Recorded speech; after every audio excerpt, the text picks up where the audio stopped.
यहां पर एक बड़ा सवाल देखिए क्या है।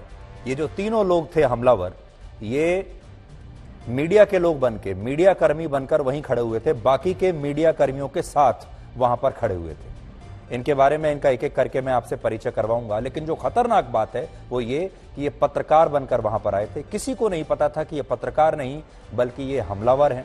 और उस समय एक और आप बात देखिए, आपको आज तक की जो टीम थी वहां पर उसकी बहादुरी की तारीफ करनी होगी, क्योंकि आज तक के कैमरामैन ने और पत्रकार ने इस पूरे घटनाक्रम को अपने कैमरे में रिकॉर्ड किया। और उस समय कुछ भी हो सकता था।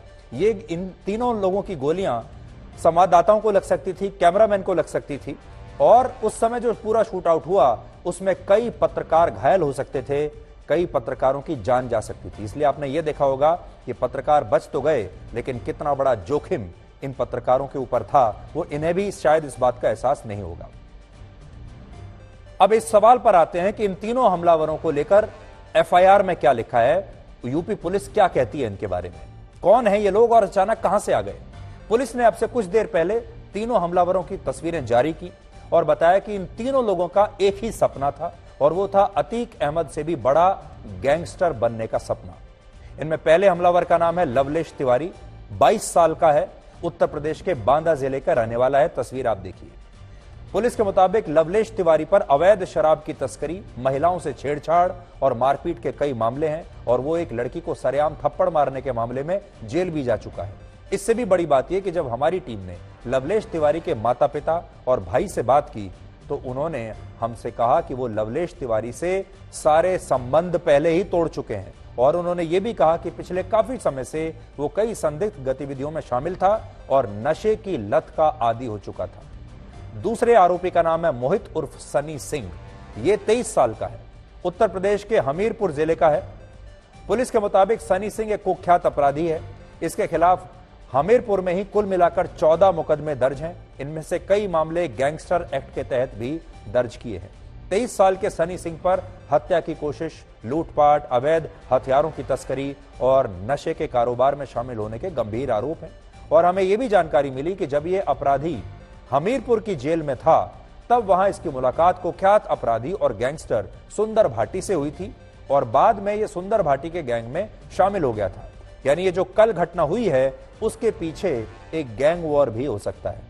तीसरे आरोपी का नाम है अरुण कुमार मौर्य। यह सिर्फ 18 साल का है और उत्तर प्रदेश के कासगंज का रहने वाला है।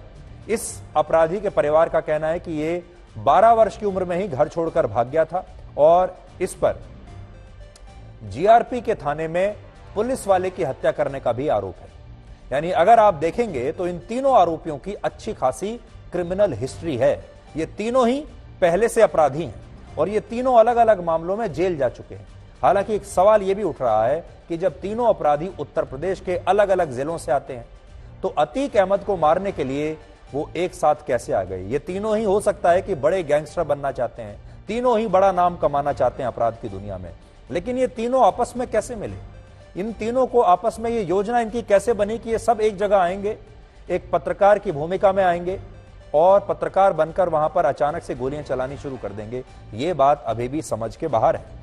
इस सवाल को लेकर पुलिस ने अभी कोई जानकारी नहीं दी है, लेकिन हमें सूत्रों से पता चला कि तीनों अपराधी 2 दिन पहले ही प्रयागराज में मिले, जहां इन्होंने एक होटल में कमरा लिया और ये पिछले 2 दिनों से मीडिया कर्मी बनकर अतीक अहमद का पीछा कर रहे थे और उसकी हत्या की साजिश इन तीनों ने मिलकर रची।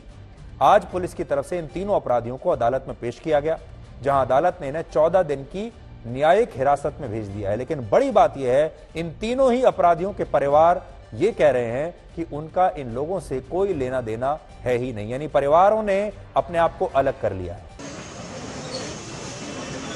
हमसे घर से किसी कोई चीज से मतलब गर्ज नहीं आता था, अपना नहा धो के जब भी 4-6 रोज में आता था नहा धो के अपना निकल जाता था। न किसी चीज से मतलब था, न कभी हमसे बातचीत नहीं हुई। पूरा मोहल्ला बता सकता है, पूरा घर बता सकता है, हर आदमी के हमसे लोगों से कोई मतलब गर्ज नहीं थे। सालों से बोलचाल बंद है। जब उस लड़की की थप्पड़ मारा था उसका एक केस चल रहा है। क्या काम है इसका? कुछ नहीं काम, नशा करता है, नशेड़ी आदमी, इसीलिए मेरे को सब लोगों ने त्याग दिया घर बहुत पहले से। दोस्त संगठन में भक्त भी था, संगठन का बड़ा भक्त था। भगवान का भगत था।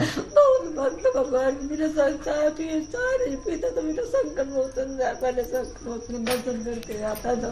पहले दर्शन करने जाता था। हम नवसिया में रहता, सीताराम में रहता, गाता बजाता भी, मंडली में साथ ले जाती रही, पता नहीं इसको नसीब में क्या लिखा था। ये जो आपके भाई है, क्या नाम है उसका? सनी।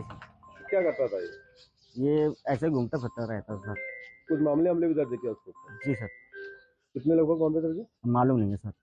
क्या भाई हैं आप लोग? हम 3 भाई थे सर, एक भाई खत्म हो गया मेरा। अच्छा जी। सनी कब से नहीं रहता है यहाँ?